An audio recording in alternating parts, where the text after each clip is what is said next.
There we go. Good evening and welcome to the South County Fire Board of Commissioners regular board meeting for first meeting for 2025. It's January 7, 2025.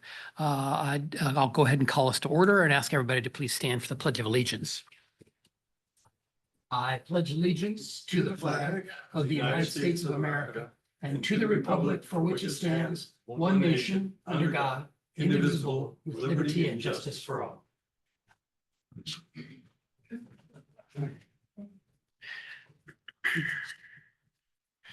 Commissioners, you have in front of you the draft agenda for the meeting. I don't believe we have any, there's no additions, Chief, nothing else. No, we don't have anything else for the agenda. Anything else for the agenda? If not, I'll move the adoption of the draft agenda. Is there a second? It's been seconded by Commissioner Lawrence, been moved and seconded to adopt the agenda. Is there any discussion on the motion? Any discussion on the motion? If not, I'll move to a vote. All in favor, please say aye. Aye. Opposed? Passes unanimously. That brings us to election of the chair and the vice chair. And we'll start first with election of the chair. Is there a nomination for chair? Commissioner Lawrence. I nominate Jim Kenny for chair. Thank you. Is there a second? Second by Commissioner Wittes. Has been moved and seconded to nominate Jim Kenny for chair. Are there any other nominations for chair? Any other nominations for chair? If not, we'll move to a vote on the nomination. All in favor, please say aye. Aye.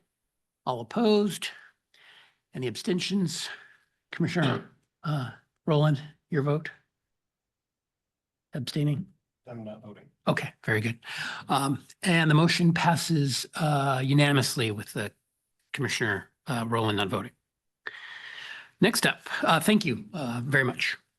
Next up, we have a motion, we have vice chair, and I will go ahead and nominate Mark Lawrence as vice chair. Is there a second? Second. Second by Commissioner Wittes. It's been moved and seconded to nominate and elect Mark Lawrence as vice chair. Are there any other nominations? Any other nominations? If not, I'll move to a vote. All in favor, please say aye. Aye. Opposed? Abstentions? Commissioner Rowland, not voting. I was on the aye side. You're on the, sorry. The motion passes unanimously. And thank you, Commissioner Lawrence. Very good.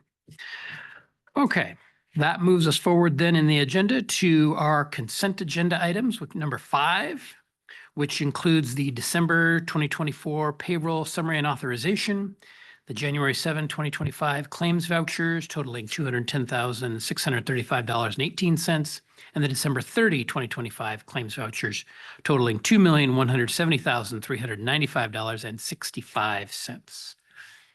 I will move the adoption of those consent agenda items. Is there a second?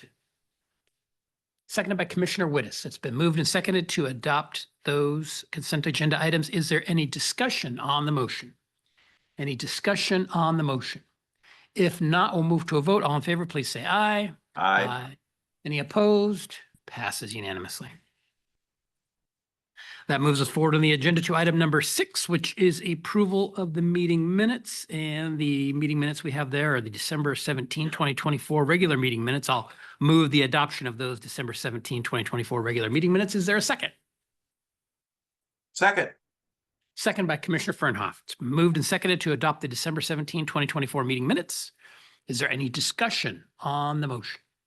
Any discussion on the motion? If not, I'll move to a vote. All in favor, please say aye. Aye. Any opposed? Passes unanimously. That moves us forward on the agenda then to item number 7, which is public comment. We'll start first in the room and then we'll go online to our Zoom platform. Is there any request for public comment? Yes, go ahead and come forward up to our microphones there.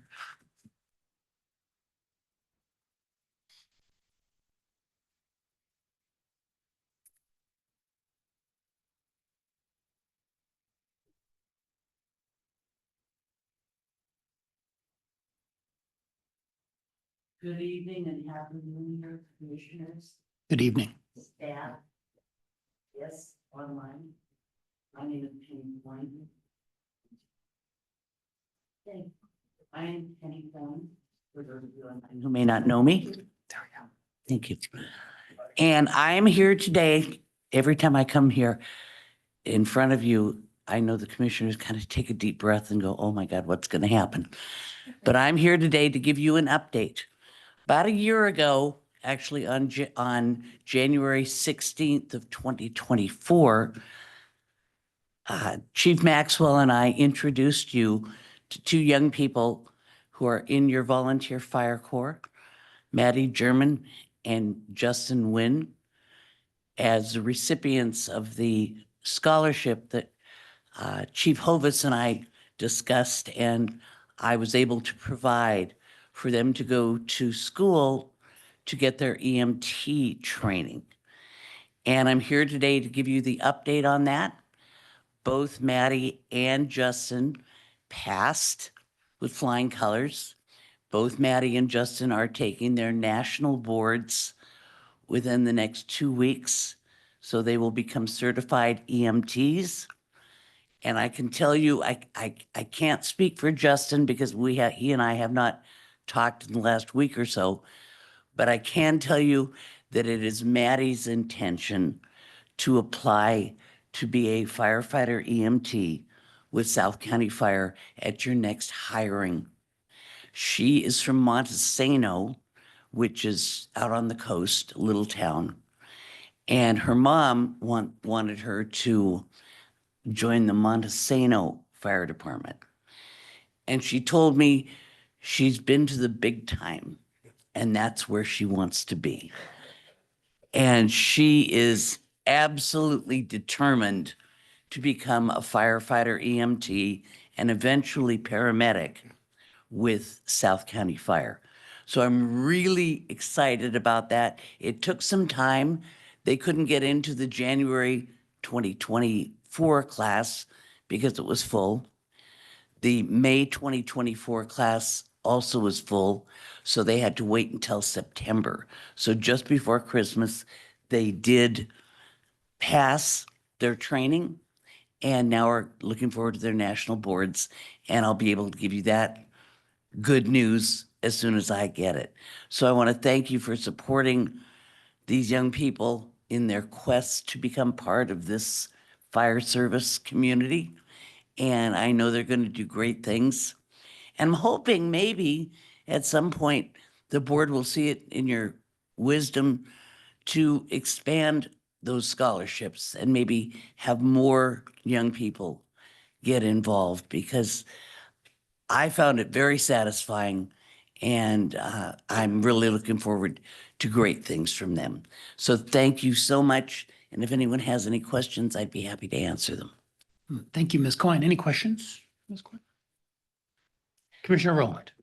Not a question, just a comment. Having served with them as a volunteer, they're great, both of them.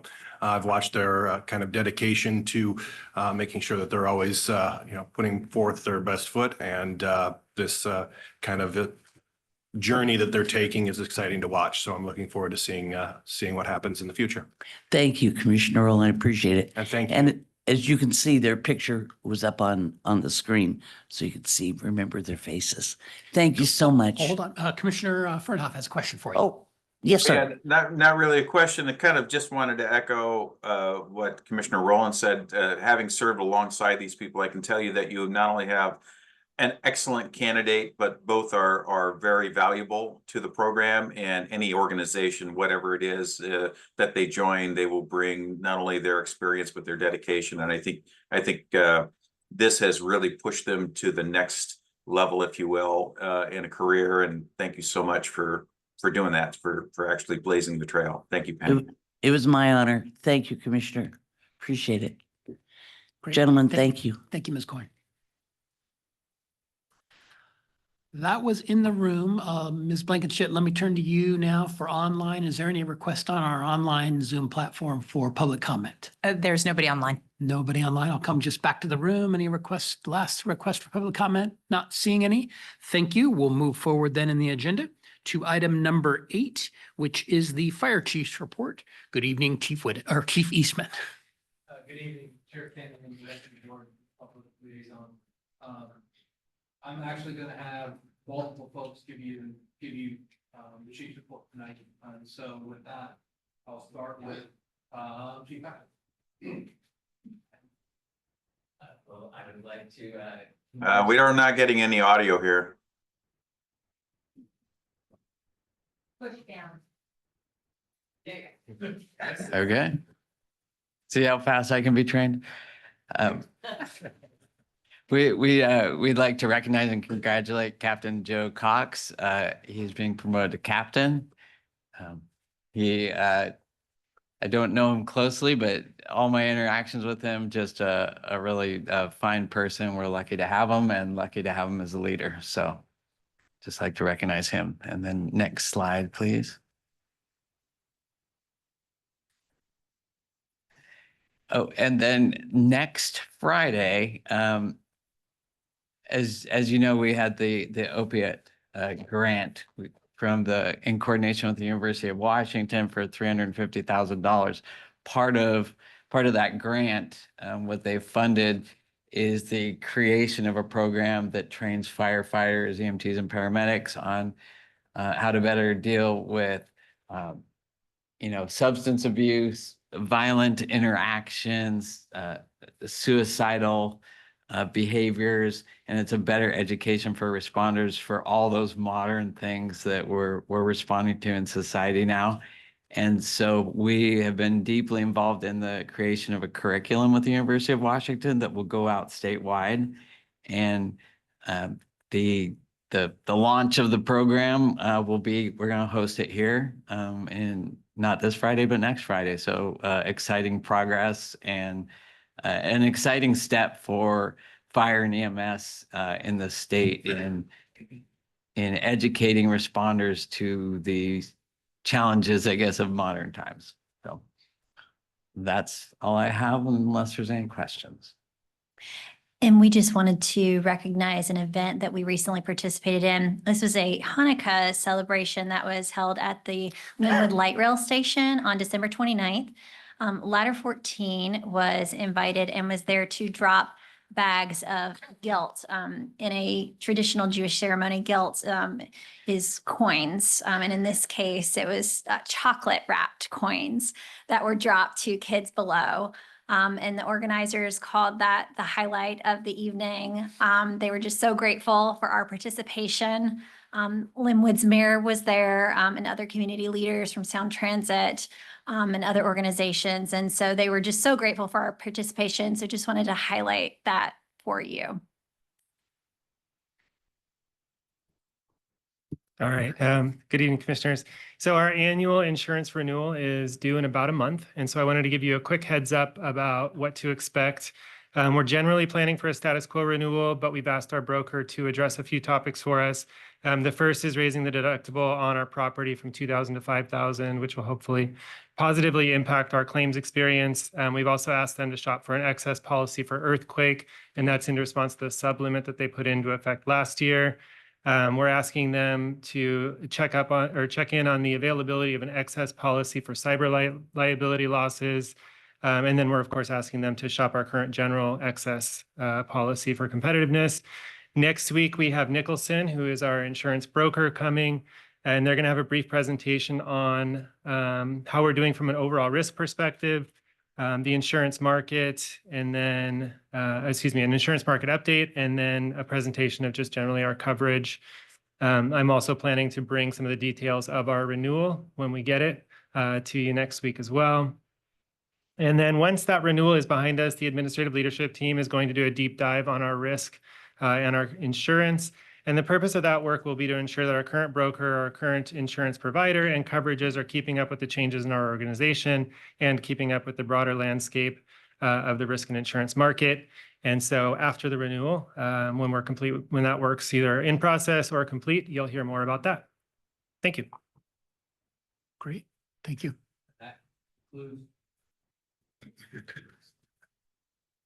That concludes the chief's report unless the board has any questions.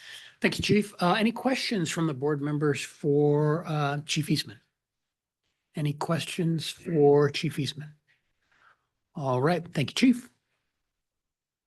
Next up, we have our legal report with our attorney, Rich Davis. Good evening, Mr. Davis. Good evening, Commissioners, and Happy New Year to you. Happy New Year. I wanted to just mention a case that was submitted by the Court of Appeals on December 16th, so less than a month ago, that was pertinent to what commissioners do in terms of communicating with the public and conducting RFA business on devices that are not South County Fire devices. I'm not saying that anybody does that, but we have had commissioners in the past who prefer to use an outside email account or a personal device. This case dealt with that very situation, and it involved the city of Sammamish. They received a public records request from a former city council member. And there were a number of requests that were actually submitted, and eventually the requester wanted all communications that former council members for years back had made with citizens on various platforms such as WhatsApp, Signal, Slack, Telegram, and any other platform. And as you know, those records, if it's a commissioner that is conducting RFA business, agency business on a platform such as that, something that's not a typical email platform, those are still public records. And so of course, there were a number of former city council members that the city had to contact. And the city did that. And a couple of council members were kind of tardy in getting their responses back. It took a number of months actually for them to respond back to the city. And in one case, the city actually threatened to take legal action against one of the former city council members in order to get them to respond to the records request. And what happens in a situation like this, where records are not on the RFA's system, like not on your server or something that's accessible to your public records officer, what the Supreme Court has said is we will allow an agency to go to the individual who has the records on their personal email account or whatever it is, and to verify through an affidavit that they have conducted a reasonable search and to describe what that search is. Eventually, the city managed to get an affidavit from each of the former city council members and provided that to the requester. And the upshot of all of that was that the city's efforts in responding to the request were reasonable. That the requester had claimed that the city took too long, their search was not adequate, that there was bad faith on behalf of at least one of the former city council members in searching for records. And that it, like I said, it just taken too long, because I think there was a delay of about 7 months between the time that the city asked for the former city council members to search for records and the time that they actually got it from the last council member. But the good news is this is one of those cases where the city did everything right, and the court found that the city had conducted an adequate search. One of the interesting things that the court said in that case, I want to bring to your attention is, and I'll just read from the case. While our Supreme Court has not specifically addressed whether an agency suspecting bad faith must sue to forensically examine an employee's personal device, it is suggested that such an infringement on employees' privacy rights is unnecessary to conduct an adequate search. So years ago, you may remember a case called Shoreline, in which the holding was that an agency could search the private devices of elected officials or staff in order to obtain public records. The court in the case called Neeson determined that no, that's kind of an invasion of individuals' privacy. We need to balance the fact that people do conduct business on personal devices or other platforms that are not associated with the agency. And so we're going to allow them to submit an affidavit saying what they did, how they conducted their search, and exactly, what they did. And if the city or the agency gets that from the individuals, the search is adequate. So I think the court's decision and reasoning was correct. I think that's an accurate reading of what the Supreme Court has said. But it does point to the difficulty that an agency has when public records are kept not in a centralized location. And so the city went to the extra effort. They actually retained outside counsel and did everything right, but certainly was some extra effort involved in responding to their request. And even though they did everything right, still were subject to suit. But the court ruled in the city's favor. So I wanted to bring that to your attention. I thought that was pertinent because there, in this day and age, there are a number of platforms that can be used to communicate. In this case, dealt exactly with that issue. So with that, that's all I have. If there are any questions, be happy to answer them. Great. Thank you, Mr. Davis. Any questions for Mr. Davis from the board members? Any questions? No questions? Great. Thank you, Mr. All Davis. right, thank you. Next up is item number 10 on the agenda, and that is our union report. I believe we have Pat Moore, president of Local 1828. Good evening, President Moore, and Happy New Year. Yeah, Happy New Year, Commissioners. For the report tonight, we've just got a few people that are down in New Orleans at an educational conference, and they're out learning some new stuff, new laws and whatnot that are pertaining to our job. And then we're getting ready here in a couple of weeks. We've got our legislative session that we're going to be going to down Olympia and meeting with the representatives down there and chatting about some stuff. So outside of that, Commissioners, the report tonight's probably pretty short. So I'll let you guys get on with your business. But it's good to see you guys. Sounds good. Thank you, President Moore. Any questions for President Moore? No? Commissioner Lawrence? No? Okay. I'm not seeing any questions. Great. Thank you, President Moore. Have a good night. Good night. All right, that moves us forward in the agenda to item number 11, which is unfinished business, legislative issues generally with Chief Eastman, and I think Commissioner Wittes. Not sure who wants to go first. Chief Eastman? You want me to go first? So I think we had some conversation about this late last year. I think Commissioner Wittes brought up,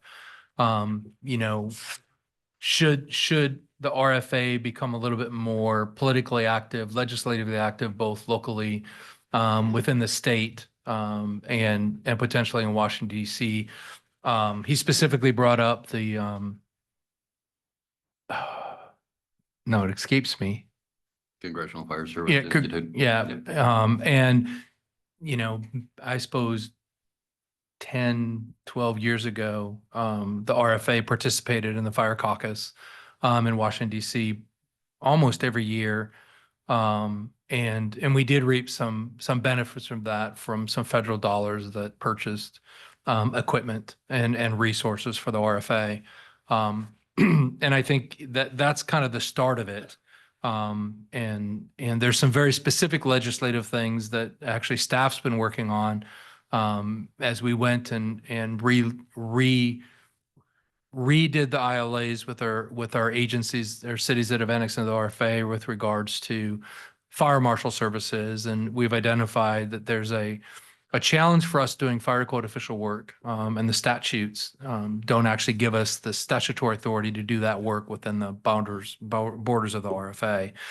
As a result of that, staff's been working with legal counsel and Richard's here that can help answer questions. But up in front of you, I gave the updated legislation that Rich's office worked on that would actually we would take. I think we have a potential sponsor in the 44th for actually taking this legislation forward with us during this session. And we've been working with some agencies on the east side of the mountain that we have worked with, Wenatchee Valley specifically, who have the same desire to do the fire code official work as we do, and get one of their legislators potentially the co-sponsor.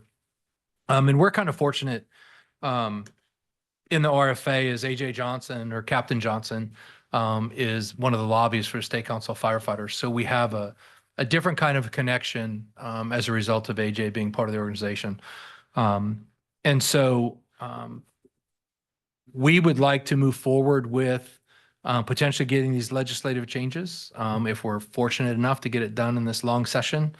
I don't know if you guys know the date, but the 6th of February is the Chief and Commissioner Day on the Hill. And I would assume if we move forward with legislation like this, that there'll be some time that staff and potentially commissioners will be required or be asked to testify. And the beauty is with COVID, you don't have to do everything in person anymore. You can do some things remotely via Zoom. And from staff's perspective, I think the Fire Caucus dinner's earlier this year than historically. It's usually in April. I think it's in February this year, where staff's been looking at the Western Fire Chiefs Association, which is part of the International Association of Fire Chiefs, but it's a subgroup, the Western states, is getting more active again with their legislative agenda. And they're slated to go back as the Western Chiefs group at the end of March, like the 30th, 31st, and 1st of April, last 2 days of March, to go back to Washington, D.C. And staff is entertaining going back with them and would take commissioners with us at the same time. So from my perspective, I think there is a need for us to be legislatively engaged, not just at the local level, but the state level. And I think with the size of organization, when appropriate, the federal level. And I think there'll be ongoing conversations, and some of the conversations we've had with individual commissioners, organizations of our size, cities of our size have lobbyists to go do some of that work. I don't know if we have an issue yet to do that with, but with our size, it's things we need to start, I think, at least considering. And I think part of the conversation with this is, staff can do so much work, and to be effective politically, legislative like that, it takes not just the staff, but it also takes the elected body to participate, and that add workload to the current commissioner's workload that they have. So that's a good brief. And with that, I'll turn it over to Commissioner Wittes. Thank you, Chief. Just to add to that a little bit, years ago, we were part of the federal side and part of the state side, down there quite a bit. I know Commissioner Kenny could remember me being down in Olympia a lot, but the two different items with that is the state really is the law changing place we go to. So if we need laws changed, we've been very successful in changing laws down there. The federal side is more on the money. The Congressional Fire Service caucus, that's all about money. It is made up of several senators and several representatives. It's bipartisan. They get along. I know when I first started going there, Senator McCain and actually Senator Biden were co-chairs. They helped us a lot. We got quite a bit of money from them. We got the technical rescue unit. We've got breathing apparatus. So we've got a few $1 million. To give you an idea what it's like, and again, new administration talking about cutting things back, but this has been going on now for 24 years and been funded every year. So it's kind of likely to continue to be funded. Last year, there was $3.7 billion in request, and $360 million were paid out. So there's a lot of funds out there that agencies can get. Some of it is the firefighter assistance grants. That's for equipment, for things like that. The SAFER grant is for people. Right now, they're really pushing on the people side for the SAFER grant, I guess, for infill stations and getting to 1710. So getting to our response requirements. And that's very important because that's right where we're at. Process in the federal government, it really takes about 2 years of starting a process through to get something accomplished, 2 to 3 years. So it's something if we're looking at doing, and just looking at the numbers, it's something we can get, I'm assuming probably real close to $13 to $15 million of starting to fund firefighters. Now we've got to get it lined up with stations being built and things like that. Funding of it is 75% of your firefighter for the first year, 75% for the second year, and 35% for the third year, and then everything's on your own. But if we're looking to go in that direction anyway, I think it's a great thing. Now, in order to get involved in that, we've got to get involved with the Congressional Fire Caucus. Again, that's only a month away. The Western Chiefs is getting active, so it's probably better to lean towards them anyway. To show you what the Western Chiefs used to be years ago, they actually wrote the fire code for the nation. So they were big enough of an agency to do that. They're getting back into it again, so hopefully it'll be good. The other thing is National Association of Elected Fire Officials. It's called NAFO. That started kind of big and it's kind of petered out since then. Right now, I couldn't tell you where it's at, probably in about the same position. But they're trying to be active. They really haven't done a whole bunch. But the Western Chiefs, again, the International Association of Firefighters. So those are things that I think we should be involved in. And again, one's for the money, if you want to call it that, and another one is for the law changes. And it's one of those things that's kind of surprising because the senators, you go meet with them, you talk with them, but a lot of it's through Congress where you get this stuff funded. So I can say we got most of the money from Congressman Jay Inslee at the time. Imagine that. So that's where we got a lot of our funds from. So with that, I'll just throw that out there and kind of give you an update where I think we should be going. Chief, did you have something or? Yeah. I'll come in when the commissioners are done. Commissioner Lawrence? Yeah, what was the total amount, federal funds? The federal fund for last year was 300, what was the number? 3.7 billion that was asked and $360 million that we received by requesters. So they gave out $360 million. Out of a total amount they could have Yes. that's what they received have of total. billions? So they have that much money that they can hand out generally on an annual basis. Oh, 300 million Yes, nationwide. nationwide. And what, Well, when it's nationwide, consider this, that's Puerto Rico, that's some of the islands too that we are part of. okay, and we received, on the RFA received how much of that 300? No, you can put in for it and get funds. All we've gotten in the past is we've got the technical rescue unit was paid for. Well, the majority of it was. We had to fund some more of it. We got breathing apparatus. We got a few other things. I can't remember what they were. So we got a few $1 million from it. A few million bucks in 1 year? Yes. No. No, that was over a Over couple time. years. Yes. Over time. I mean, is it worth our cost of going to Washington to Yeah, I do, know to get Commissioner this? Kinney had some doubts with it to begin with, the amount of money it costs to go out there and do that. And when we got the technical rescue unit, he kind of thought it was probably okay. Return on investment was Yes, it was pretty okay, good. right? The real thing out there now is the SAFER grant. What it used to be, we never participated in that. The SAFER one's for hiring firefighters. We never really participated in it because once you got them, you had to keep them. And you were liable for that for the rest of the time. And it was really designed a lot of times for hiring back the laid off people, for doing things like that. It was never designed to go out there and get to the NFP 1710 standards for response times for infill stations. And that's what they've kind of morphed into now, which is right what we're doing with our master plan, capital plan. So it fits right in line with our organization. You don't want to go too fast because you don't want the money right away if you aren't ready to hire. So when you go to Washington, you mean like a big tin cup or something with you? Yeah, you pretty much do. You go out there and socialize and get to know the people. The nice thing about it is a lot of the people that we have out there that represent us, we still know from years ago. Oh. The senators are the same and most of the Congress people are out there and we see them every day. And what was the food like? Depends where you went. We normally stayed in Virginia. It wasn't as great. It's across the river, a lot cheaper. Commissioner Rowland? I definitely think that this is a good idea. I do think that we need to stay kind of on the radar of these legislative officials because that's how you get things done. You have to keep those relationships up and you have to make sure that they're, they're there when we need them. I do think that we are going to be talking about committees tonight. It might be a good idea. We don't have to do it tonight, but to set up just a committee to work on those issues. That way we can stay organized, but it doesn't have to be something where it takes up everybody's time. That's all I got.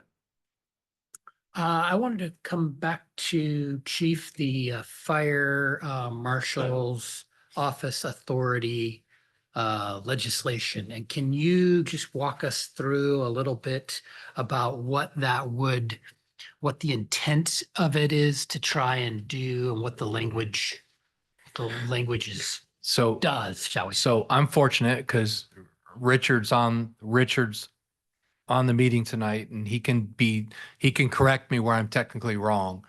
So I'll give you a quick overview and then Richard can fill in where I've missed. If you remember with the contract cities coming in, or sorry, the cities that have annexed into the RFA, we have the statutory authority to do fire cause and determination. In the unincorporated part of the RFA, we do not. That resides with the county. When it comes to fire code, so pre-fire, pre-plans, or plan reviews, inspections to make sure things are built the way we need them built, and the fire department component of that, we don't have the statutory authority to do it anywhere within the RFA. Now, we have the ability to do it in our cities that have annexed in as a result of what we've done with the interlocal agreements. But that's the reason we're able to do it, not because we have the statutory authority. What the changes that Rich has suggested in the RCW would give us the fire code official responsibility from a statute perspective for all of the RFA. So within our borders. So that includes the cities that are part of the RFA and the unincorporated county that's in the RFA. And the other piece it would do is, as a result of that, would give us the authority to do fire cause and determination in the unincorporated area of the RFA. So it actually gives us the authority to do not just fire cause and determination in the whole service area outside of the city of Edmonds right now, this contract, and do fire cause or the fire code official work, which is plan reviews and inspections in the whole RFA. So it actually gets us to where we had envisioned to go with regards to having the statutory authority to go do the work both on the investigative side and the fire code official side. And so with that, I'm going to pause. I'm going to see if Richard has anything to add to my comments. No, that's a good summary. The one thing that we did do with the suggested language is we use the same standard that's in the statute already for a fire district or an RFA to serve as their own treasurer. So there's a financial threshold of having a $10 million budget for the preceding 3 years. So we use the exact same language. And the theory that we had was that an agency that is of that size has the capability of competently performing this work. And it would kind of limit the number of agencies within the county that would have the ability to do it to really just those that have the wherewithal, so to speak. And everything else that the fire chief said is accurate about what this language would do, but there would be this eligibility requirement in order to be able to take that on. And an agency would not have to, it would be at their option. And so if let's say the South County Fire decided it wanted to take on that, it would notify the county. There would be a waiting period, transitional period, essentially, so that the parties could work together to make sure that the transition is smooth. And then South County Fire would step into that role. Commissioner Lawrence. Yeah, is there going to be opposition to this, like from the county? There very well might. I think the potential is the builders groups may, depending on, there's probably going to be a lot of people that don't understand at the start. So we have a little bit of homework to do to reach out, even if we don't think they're supporters, it's important to get in front and let them know what's coming. I think the counties will have challenges with it. If you look at just in Snohomish County, when we first brought this up last year, or at the end of 2023, if you look at where the county fire marshal in Snohomish County is mostly funded by fees that they collect based on their inspections and stuff. And if you look at where the density is and where most of their work is done, it's within the RFA. So there are some real challenges. And if you remember the conversation we had a year ago on the topic, I believe we need to be in a position where the county potentially could lose a significant amount of funding. And we need to be in a position, I believe, to take on the fire cause and determination, because the county may not have the funds to be able to do it, right? And be in a position to do that as the largest agency. And there's other ways you can partner with, you can have a task force that does that with other agencies in the county that want to do the work. And the fire code official work or plan reviews, that's a little bit different. The cities do their own plan reviews and if they have relationships. So there are some challenges that I think there's going to be people that are opposed to it. But that's like anything else. It's different and it takes some of that away from the county. But if you remember, the fire code official is still subservient to the building official in each one of those respected areas, right? So the counties Snohomish County's building official is still supersedes the fire code official work, right? So we would do the fire code official work, but just like we with our cities that have annexed in, the building code official has the ultimate authority. So but they still have to get us to sign off on the document. And so if we, for example, how we've dealt with that in the past is if we have a building code official that doesn't want to do something that follows a code path, we make sure we ask them, put it in writing that you're not following the code path, and then we'll sign off on the plan, which puts the building official on the hook. So there's ways to work through that we had to deal with when in the other way of doing business when we were, with the contracts previously to the change. But I do see that there will be people that won't necessarily support the direction. But that's part of the conversation once we, hopefully when we get done with this, the conversation on this tonight, staff would like to move forward with these changes and start trying to get, legislators to sponsor it and start working that piece to get it introduced. I think session starts either next Monday or Tuesday, and start getting the ball rolling and start talking to not just, the fire chiefs and the commissioners and the state council of firefighters, but start doing the rest of the work that you need to do to get a bill like this to go. So, Is this for the county? We've had these discussions at the fire commissioners meetings, and so I get a little bit of background there. Is it a turf war, or is it a rice bowl issue, or builders aren't going to go for it because they can't influence the county officials? I think You know what it's, I mean? so I can tell you from our perspective, it's not a turf war. I think the builders groups, when in the current, they deal with the county.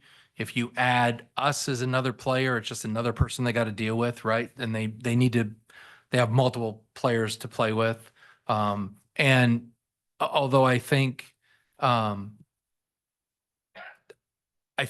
we can overcome the building officials, right? I don't think from my perspective, this isn't a turf battle. It's as the fire chief, kind of like we talked about a year ago, as a fire chief, it makes no sense, in my opinion, that the people we're here to protect and serve, we have no say and no statutory authority to, one, investigate fires in the unincorporated part of the RFA under statute. And I think more importantly, weigh in on the fire code official work and reviewing, plan reviews and ensuring, not just for the safety of the firefighters and the responders, but also the safety of the citizens of the RFA, that we don't even have a seat at the table, which doesn't make any sense to me. As somebody who is the fire chief that we represent 300,000 people. Oh, yeah, I mean, Right. I totally understand why we're doing it, because it makes sense. But what are we up against? Turf war, rice bowl, or this stuff? I think it's a combination of turf and money. Yeah. Thanks. I had a question for Mr. Davis. I know you mentioned where that $10 million trigger came from, Mhm. but I didn't quite hear it, or I didn't understand could you just explain that again, where that 10 million trigger comes from? Yeah, that language comes from, I don't have the statute at hand, but there is a statute that allows an RFA to serve as its own treasurer. And the threshold is that you have to have $10 million in annual revenues for the preceding 3 years. And so we use that language in this statute so that, there would be consistency. Okay, And- that and the- makes sense. Yeah. Yeah. I was wondering about it's drafted with 6 months notice to county government, and this, employees moving employees, potentially changing employers or having to lay off employees or that whole piece around the employees could be challenging to resolve with a 6-month notice. Is that something where we might have some flexibility around that? I think that is one of the things that's going to get worked out in the legislative process as this bill gets considered. Started at 6 months, but that was one of the things that we thought about too. What is a reasonable period of time? If only South County Fire did this in Snohomish County, there probably wouldn't be any layoffs or real significant effect on the county. But if the other agencies that are eligible under the financial language that we've put in here, then it could be significant. So 6 months, I think, would be a good starting point, but I think that's one of the things that's going to be discussed probably as this bill winds its way through the process.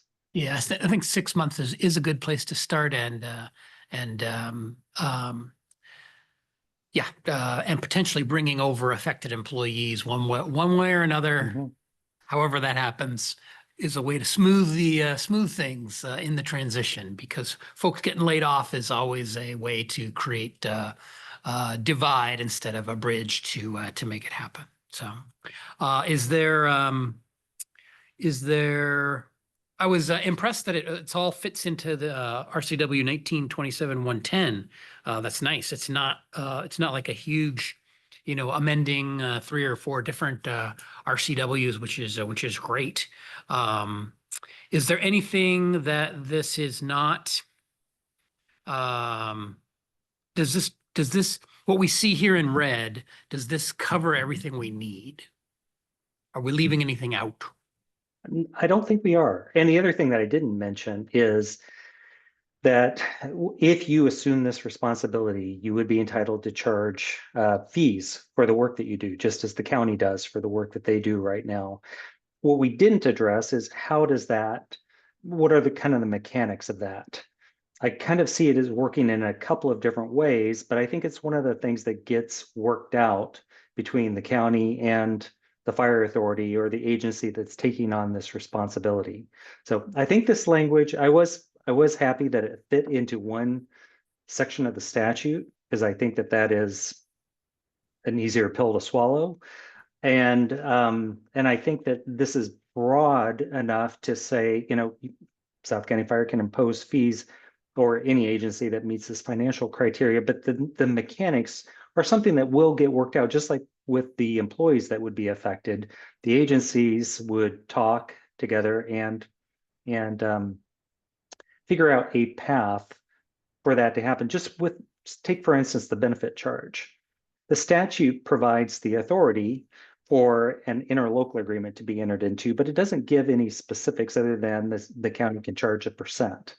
And then the details are left to be worked out between the parties. And I think that this kind of does the same thing in that regard. Very good. Commissioner Rowland. Just two comments on this. I don't understand why there's a need to throw in all this language about the $10 million. It makes sense for the investment of funds because of, the size of the organization, some of the things like that. I feel like if we give them something simple that's easy to say yes to and not argue over the particulars of, we make it easier for them. If we think that 6 months could be an issue for some organizations, maybe we should go to them with just a 12-month window. Just, again, maybe there's pluses and minuses to giving them kind of busy work to try to, hash it out. But for the elements in the legislation right now that require the $10 million kind of threshold, they're done for a reason. And I don't really see that $10 million threshold being pertinent for whether a regional fire authority should have the option to take on this work. If they're $9 million and they still want to do it, and I don't see the need for this language in there. That's just my opinion on it. I think we can make this very simple for them and make it just a small, addendum, to this as opposed to kind of all the word salad that's in there now. But that's just my opinion. I can speak to that. Commissioner Wittes. Just to talk about that a little bit. Down in Olympia, when we did the 144 units of service too, this got put in for that. And what they're trying to do, the Commissioner Association, they don't like separating fire districts, fire authorities and all that, but they're truly trying to separate a big organization. And that's where that $10 million came from back in the voucher things, back in the payroll. And then again, it's in the 144 units of service. They're just trying to move some of that criteria up, because what'll happen is you get a lot of representatives that look at their own fire department and all volunteer fire department going, well, we want to do that, or we want to do something like that. And it's separating the two, which is just inevitable about where we're going. But Yeah, that's just that's what I was that's saying. where they come up with it. Yeah, the allotment in hours and things like that make sense with the 10 million, because it's a lot more work to be done for an organization of this size. For this one, it just seems like it's hacked on there because it's becoming tradition at this point. But that, again, Yeah, it's just, I think another Understood. thing is just moving it to two different levels of fire service, or municipalities actually. The $10 million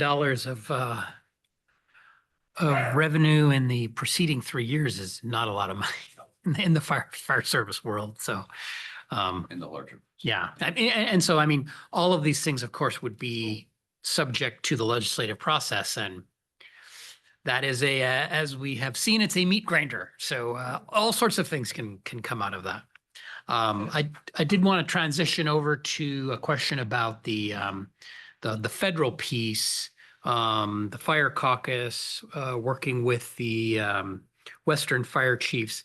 And I guess I was kind of curious. I guess I wasn't really clear on, so kind of what's the ask around that? What are you asking for around that? Well, I guess. What do you want to do around that? I guess I would say that I would like staff, and I'm not exactly sure. I talked to Lee from the Western, but I haven't talked to what their plan is in Washington DC. But I would like to have the organization, or at least let staff, go back to Washington DC with the Western and start doing that again, and see if going back with the Western, which is a very strong group, and see where that takes us. And I'm, my hope is that I have a couple commissioners who want to go back too, and go back and have that be the start. And the best part about the Western, in my opinion, we participated with the Western years ago. Then they kind of backed off like everybody did.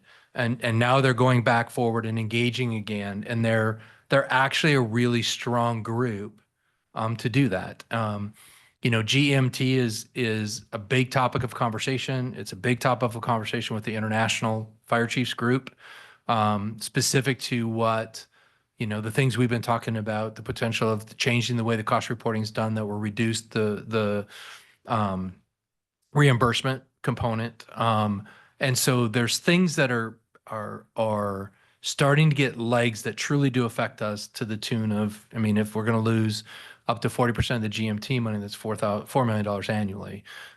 We're talking substantial resources that the RFA uses, and it's opportunistic with the Western, because they're now just starting, and we can get in and be part of that conversation at the beginning. And we are a large organization in the state of Washington, and it connects you with LA County, LA City, Sacramento, the big departments on the West Coast, Portland, Tualatin Valley, which we all know, and the rest of them, and going back and having a unified voice of us on the West Coast to do that work. And I think I'm not sure where it goes. It maybe we go there and say, yep, not the venue we need to be in. We need to do something different. But I do think it's appropriate for us to start down that path.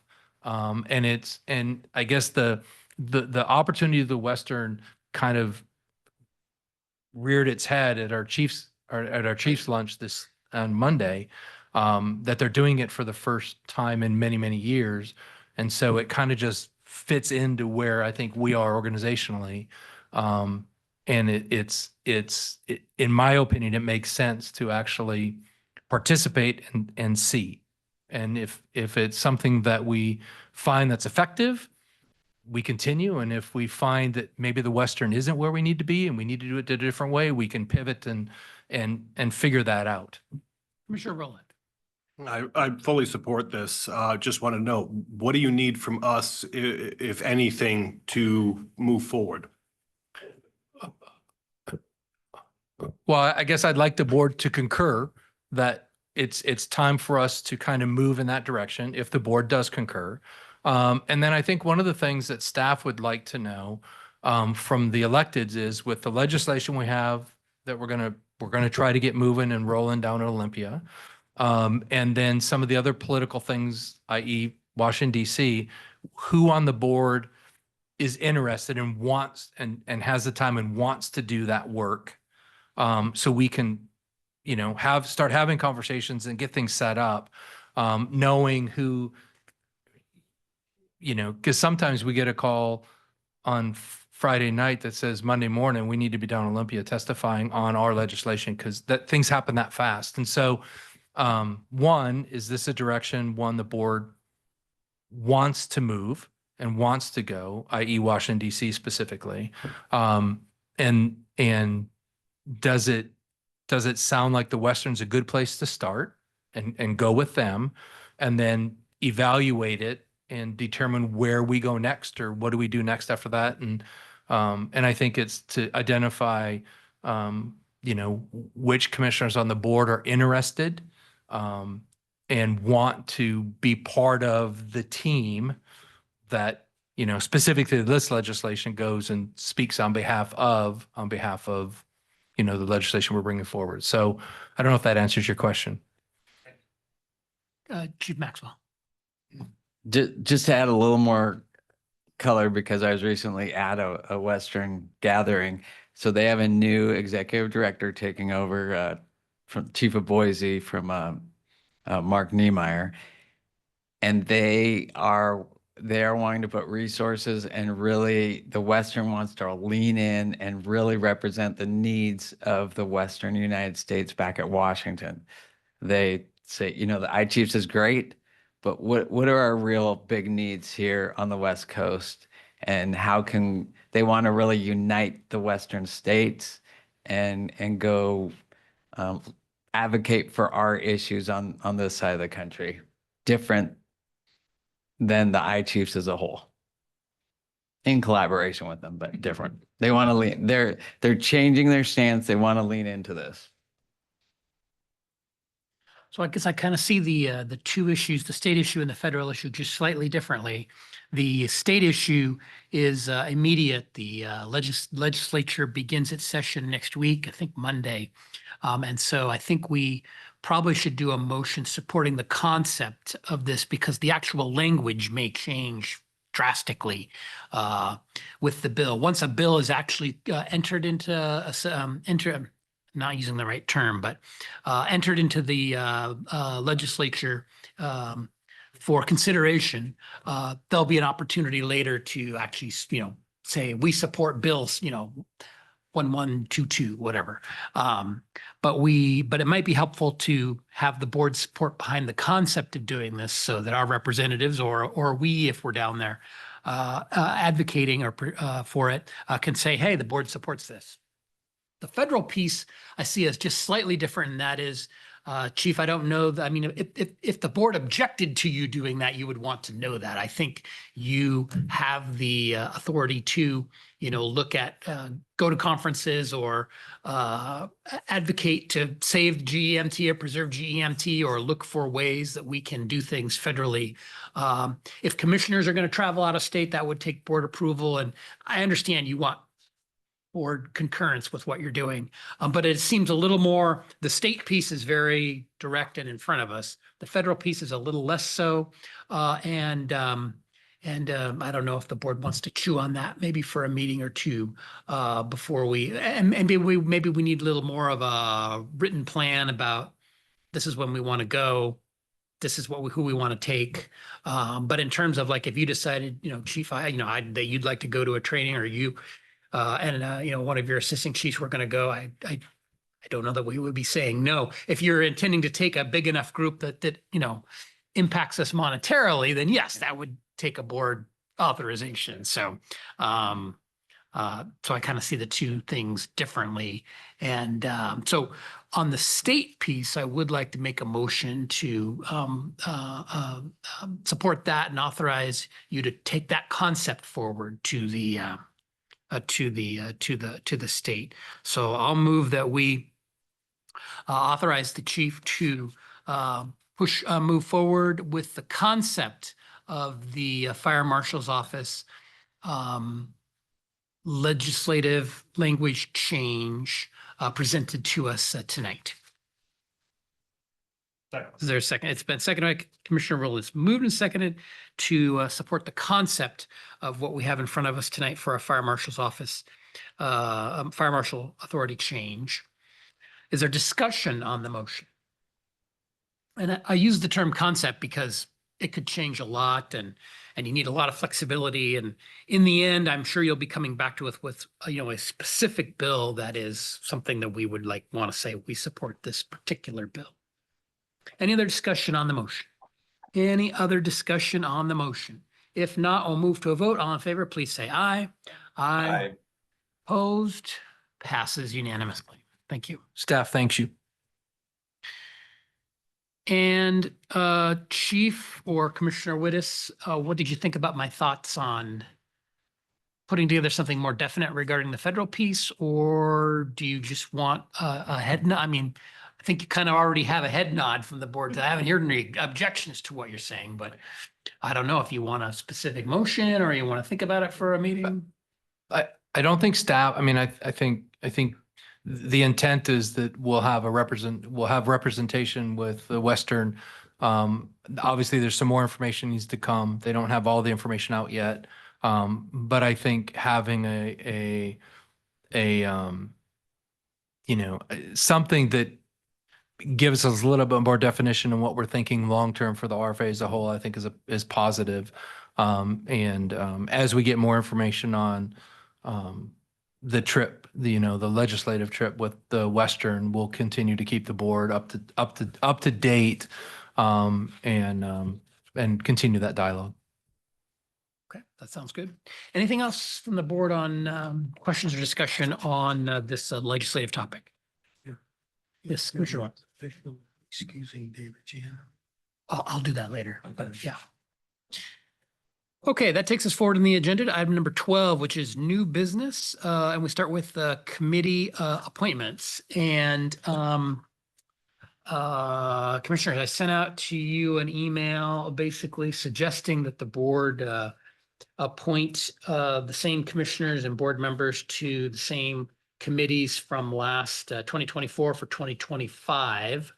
I did suggest that Board Liaison Kircher be appointed by the board to the Capital Facilities Plan Committee, and he declines that. It does not have the time to make that commitment. So that would be one change to my email that I sent out earlier. But I wanted to just raise this general topic and see if there were thoughts around committee assignments. Folks were comfortable with that continuing from last year. If people want to changes either in committees or in committee assignments, the board creates and dissolves the committees. The board appoints the committee members. We do revisit this every year at the first meeting of the year, which is tonight. So it's a good time to talk about. Any thoughts? All good with me. You want a motion? Okay. Sure. We'll do a motion. I'll move that we appoint the following board members, commissioners and board members to the following committees for 2025. Capital Facilities Plan. Oh, sorry. Let me withdraw that portion of the motion. There was one other piece, chairs of committees. I had suggested in my email that the board set the chairs of the committees, but I was corrected that in the past, the committees themselves have selected their chairs. So I had overlooked that in my email. And I suggest that the board not designate who the chair is, and the committees can organize themselves and figure that out at their first meetings as they see fit. So I just offer that as one change from what I had written. So with that, I will move that we authorize the following 2025 board committees with the following appointments: Capital Facilities Plan Committee, Commissioner Lawrence, Commissioner Rowland, Commissioner Kenny, Finance and HR Committee, Commissioner Chan, Commissioner Teofilak, Commissioner Lawrence, Board Liaison Swisher, Intergovernmental, Commissioner Wittes, Commissioner Chan, Commissioner Rowland, Board Liaison Swisher, and Snow 911, Commissioner Fernhoff. Is there a Yeah, second? I want to be chair of that committee if you don't mind. We can work something out. Is there a second? Second. Second by Commissioner Rowland. It's been moved and seconded to have those committees and committee assignments in 2025. Is there any discussion on the motion? Any discussion on the motion? If not, we'll move to a vote. All in favor, please say aye. Aye. Any opposed? Passes unanimously. Thank you.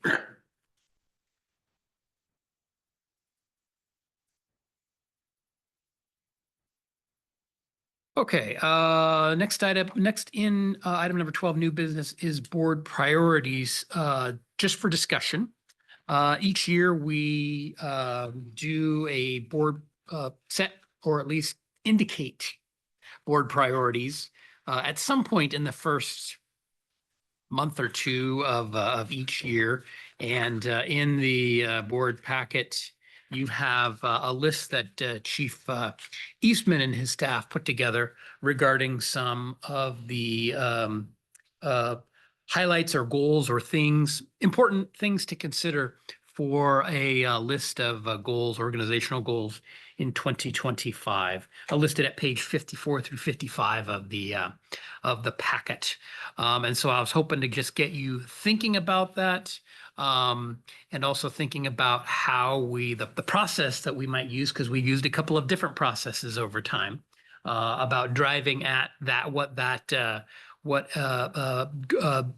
goals should be, or for the board, for the organization, for the year, and just have a short conversation about that. Thoughts, Commissioner Lawrence? Yes, let's see, this is starting year number 6 for me, and beginning of each year, I need to be re-educated on the purpose of board priorities, because I never understand why there's board priorities, or there should just be RFA priorities that gets worked out between the staff and the board, of course. So I'm willing, open to be re-educated on those points. Well, I guess I would just say that I think that in my experience, the chiefs that I have worked with have found it helpful to have the board, particularly at the start of the year, indicate what the board thinks are the priorities for the year, or what's important to the board, because that may or may not be what the chief and his staff are thinking about in terms of what's a priority. Generally, what the board says is a priority becomes the chief's priority one way or another. But a lot of times there can be things that come up, or maybe are not where things are on the priority list. If we do a priority list, or at least making it onto the list, can be influenced by the chief to make sure that there's alignment between senior staff and the board around, well, what is important? Because if there is not alignment, there can be conflict. And so that can be helpful. The reality is things come up during the year and the board priority list changes. But it is, I think, helpful to the chief to have that at the start of the year. Right, I understand. So we come up with our ideas, individual board members of the board, and we duke it out with the staff. And as a result, we end up with RFA priorities. That makes sense to my mind. I wish we could frame it that way. And like you say, even if the staff and the board agree, a lot of stuff gets put by the wayside because of immediate needs that come up. So, yeah, so I guess I'd like to entertain that kind of discussion about, should we change the way we go about this board priority issue? Other thoughts? Commissioner Wittes? Speaking of somebody who's seen like an earlier version and a later version, you went through the whole thing. Just looking at today and last year, there is that mesh what Commissioner Lords talks about. That's really there. Years prior, it wasn't. And so what Commissioner Kinney is talking about probably is not ever getting to where it used to be, because it's a lot nicer the way it is now. So they do line up together today. I think if you looked at that, that's pretty much the board's priority. I think a lot of Commissioner Kenny's ideas are to continue to keep it unified, make sure that we have say in what's there, that we're not just rubber stamping stuff, because that goes down that poor road. Speaking from experience, I don't know if you'd say the same thing. I would just say that sometimes there are generally the board, the senior staff's universe of important priorities significantly overlaps with the board's, but not entirely. And that rub on what's not in there can become important. I'm going to highlight an issue from the past. Not saying that it has any relevance currently, but it may. And that is, in the past, the issue of the volunteer firefighters has not made the chief's priority list, but the board has put it on its priority list for many years in a row. And so there's an example of institutionally, there may be a difference between what the chief and the senior staff feel about a particular program, what the board feels about it. I'm not saying there's merits or demerits or one's good or one's bad. I'm just And saying this there's a was- different perspective. This was long ago, right? Yeah, it's a go. We don't want to How- name how names long or ago anything. is- I just don't want, I don't want to get into that picking at that. I'm just, there's one particular issue that I can think of that is can be valuable for the board to identify. Look, we can agree, these are our top 4 issues. These are our top 10 issues. And Chief, we want you to work on these, whether you really like these issues or not. And most of the time they are very similar to what the chief wants, but not always. And so if we don't identify what our issues are, then some of those issues the chief may not be thinking of may not get addressed, and there could become unhappiness on the board. And that's generally not a good thing. We want to be transparent, I think, about what it is that we want to do. What are our top 6 or top 5? I mean, maybe we can only agree on one thing. Whatever we can mostly agree on, the majority of the board, we want to identify that for the chief. Because in the end, what I have found is the chief wants to be responsive to and take on the issues that the board wants to address. And that may be even to tell the board, exactly. We really are not going to be able to do that. We're not going to be able to build Disneyland here at South County Fire's, parking lot. It's not going to happen. So, anyways, I think that is part of the value in having even a short exercise around, well, what are the board's priorities? Okay, you've partially convinced me that this is the way to go. So my suggestion around the board priorities, because we have been sometimes in the past a little challenged on the process to get there, my suggestion would be that think about what's at page 54 to 55 that the chief generously put out there for our consideration. Think about that through next week. Maybe we talk about it again next week. Add some things to the list just for consideration, and then develop that list at the meeting next week to then go out for a basically vote on what you think by email, what you think are the, if we have enough, if we only had a list this small, your top 5. Or if we want to have 10, the top 10 things that you think are important.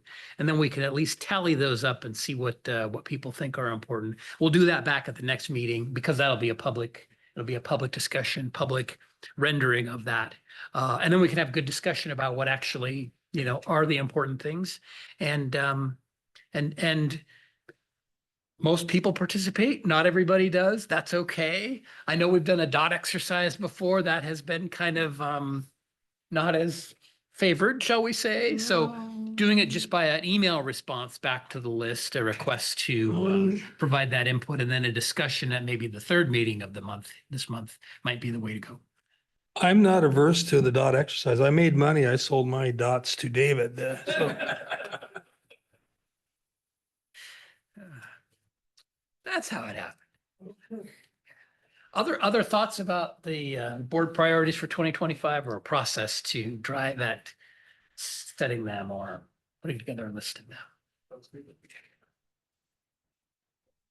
If not, well, Chief, go ahead. Because staff put the initial list that's in the packet. Is there any questions that the board has specific to what staff, or want clarifications for what staff put on the list actually so far? I think most of them speak I mean, I think they kind of speak for themselves, but as we continue the conversation, if anybody has any questions on the items that are in the packet, staff would entertain any questions if there are any. Any questions? Commissioner Rowland? Just one that I didn't see that we were approached about involved.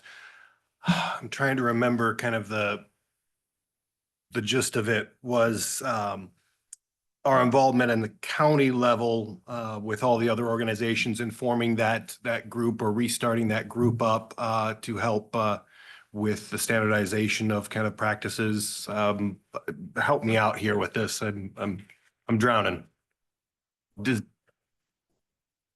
Yeah, I Yes. believe you're talking about the restructuring, re-envisioning of Snohomish County EMS, the Yes. task force. Yes, I didn't see that on here, and considering kind of where it was, I just wanted to know if is it something that's no longer a priority, or is it something that just didn't make the list, or No, we haven't talked about it since then. we're so. bringing we're bringing it back next week to Okay. give you one of the final versions of the interlocal agreement.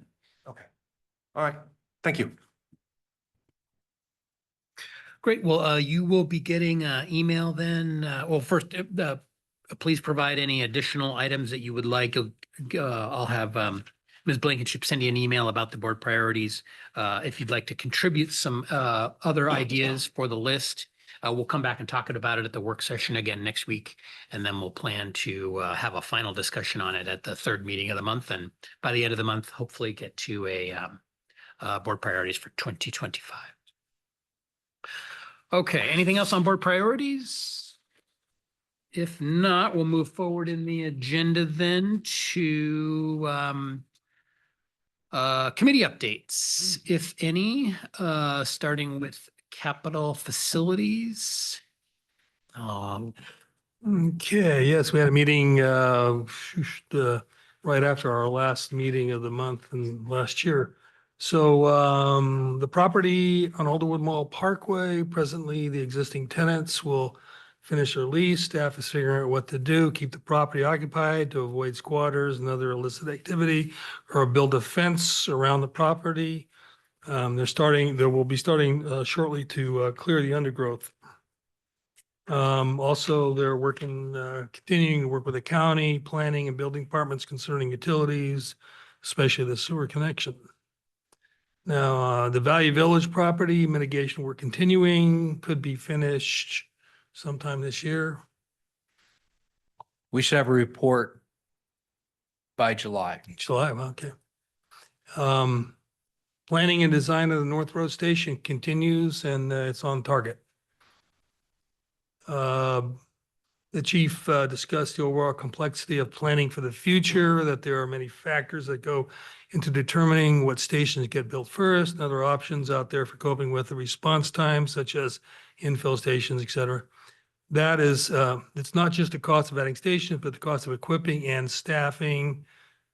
Also discussed the increase in the number of taller buildings coming our way, and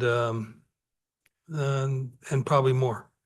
So also the staff is planning a full board update in the near future on all capital facilities projects and planning in the springtime. And it's not just what's building, but the whole kit and caboodle of like, where's the money coming from and the whole bit. So there you go. Very good, thank you. Finance and Human Resources, Commissioner Teofilak. Yeah, looks like we have a meeting on Thursday at 1 o'clock. That sounds And good. that's our update. Thank you. Thank you. Intergovernmental, Commissioner Wittes. Thank you. First off, I want to thank the committee and the staff. It was kind of a group committee and staff that worked together with Edmonds to get that done. It couldn't have got done without the help we did. And I want to thank the board for your patience, tolerance, and supporting us. So that's kind of where that's at. It's at a vote tonight at the city council to do the resolution, put it in the ballot. So that should be done tonight. The other thing that happened is last night, or what they're doing in Edmonds, I should say, they're having a Edmonds Civic Roundtable. And what that consists of is just a group of people that come in.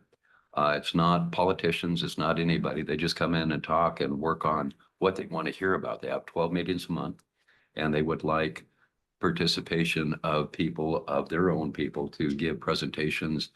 And I went down there just to see what it was, explained to them that we just want to be around publicly when this process is going. Go ahead. You said 12 meetings a month? No, excuse me, 12 meetings a year. Okay. I was Don't gonna worry say, with that's me like very that. active. No, they're not that active, yeah. And they had topics of the Port of Edmonds. They had topics of, the RFA was one of them, the budget, the marshland. So there's several topics they have. I think there's a total of 9. So they're looking at getting that many. I did bring it up at the meeting to the people running it, who I was, what I was doing.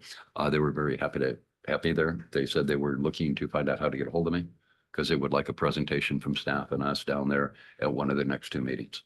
So I said, not a problem. We can be there anything you want. I told them I could be there an hour before any of the meetings if people want to discuss things. I didn't really want to stay and be a participant of the city people, what they were doing. I felt that was a little out of place for them. So that was just kind of a nice thing they got going, very positive down there. So Great. that's all I have. Thank Great. you. Thank you. Snow 911 with Commissioner Fernoff. Yes, good evening. Mostly there was administrative issues that were taking place at our last meeting, which was the last meeting of the year. That was updates for Snow 911 personnel admin manuals. Washington State conducted an audit. They also touched upon the ILA, that the service level agreement that Commissioner Rowland just spoke about with the EMS task force. That's out circulating right now with the participants, draft for review. They also talked about issuing an RFP to look at potential alternatives to the Tyler system replacement. That was awarded to a couple of vendors. Public Safety Technology Committee awarded it to the National Public Safety Group. And the last thing was the Nurse Navigator line has launched. That was effective or will be effective in January of 24. I'll turn to the chiefs to see if I got my notes correct. Chief Eastman, did I miss anything of significance? No, you did not. Just, I don't know if the board's aware, I sit on the task force for the technology. I forget the current title, but the exploration of where the 911 should go with future CAD. I sit on that committee at least through the end of this year. So we have a voice at the table. And that concludes my report. Thank you. Great. Thank you, Commissioner Fernoff. That takes us forward on the agenda to item 14, which is commissioner comments. I did want to note that Commissioner Chan's absence is excused tonight. He is traveling. And I believe he's going to be joining us at our meeting next week, if I recall correctly. He'll be back.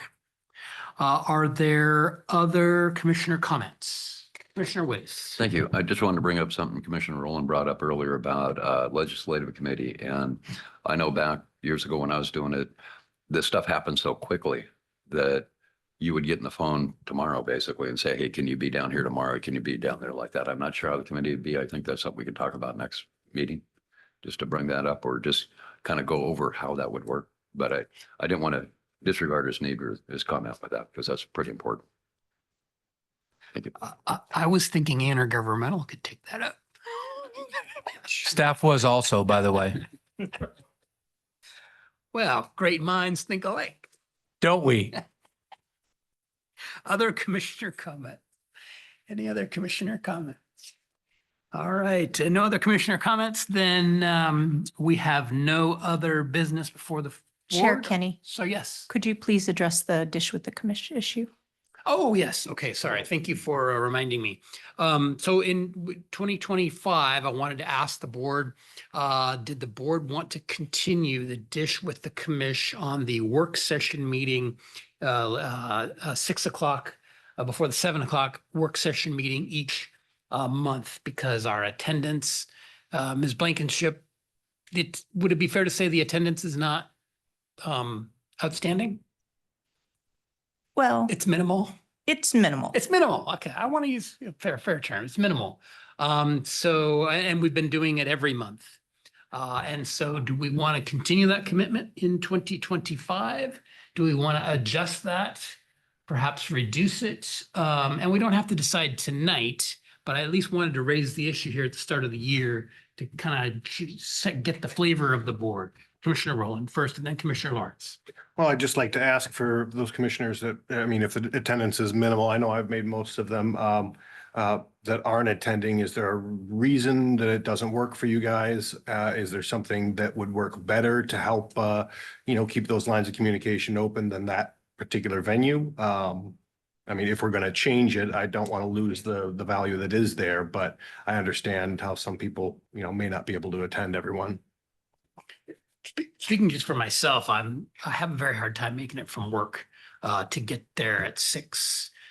I struggle sometimes to get here by 7, so it makes it tough to make it to those for me. But that's just me. I'm sorry. I just wanted to say I've been here a lot. I have not participated in a lot. I've learned how to chew with new teeth, trying to figure out how it is with a different tongue. I think it's very important. What I really noticed too is not that commissioners are there, because Commissioner Rowland's there, Commissioner Fernhoff's there, but the staff's there too.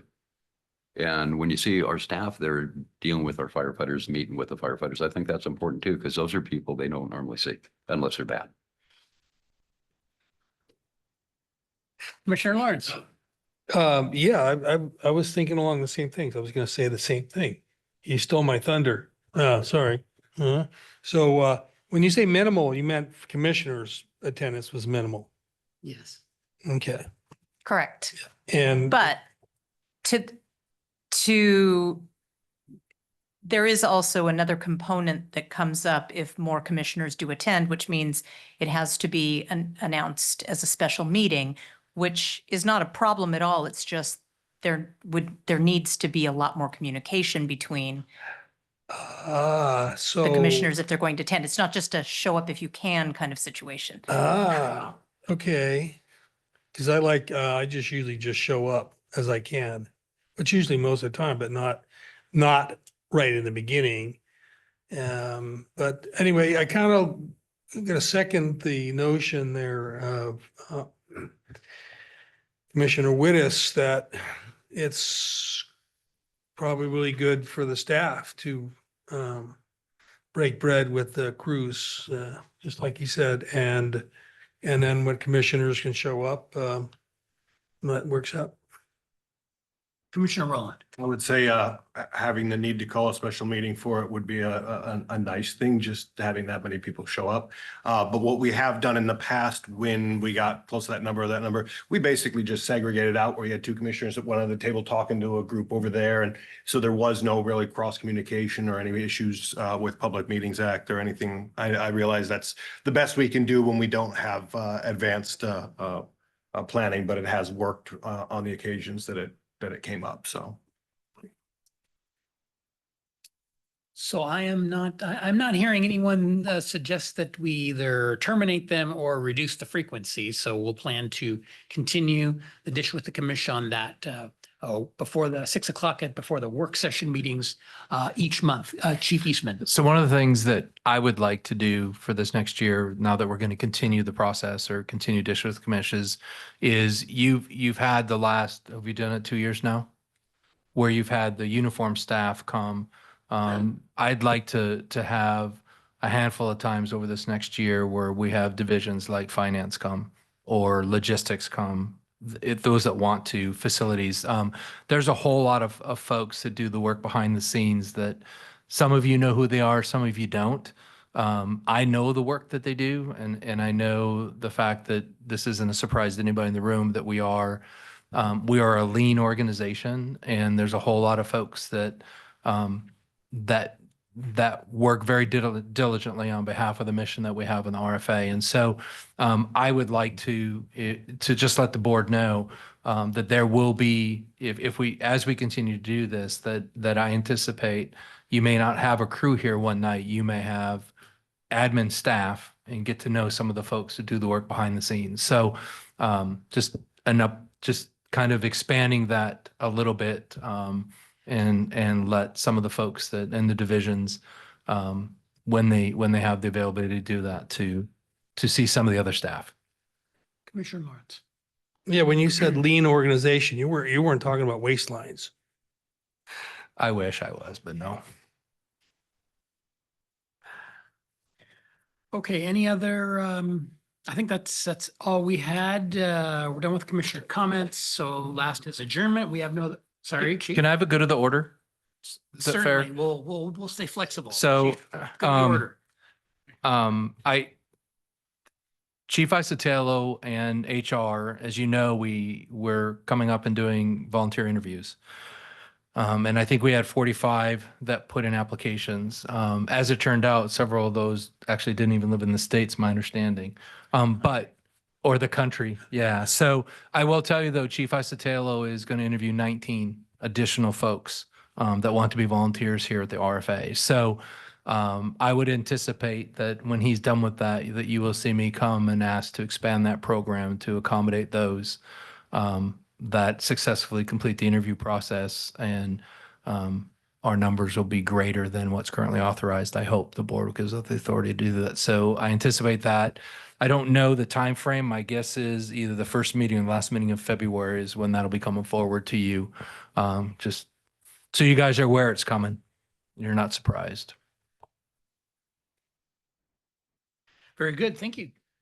Well, sorry, Commissioner Rowland, go ahead. Just on that subject, I think it would be a good idea maybe to set up a meeting between the lieutenants or some of the staff over at the volunteer side and you and Chief Isotelo, just to kind of figure out what that looks like, what that vision looks like for adding those people, because that definitely will affect could affect morale, could affect other things, making sure that we have things to keep people busy and engaged. Those are all concerns that I want to see at least planned for upfront before we end up with a lot of people and just dropping them into the mix, and then perhaps setting up a situation where it inadvertently triggers attrition in the team.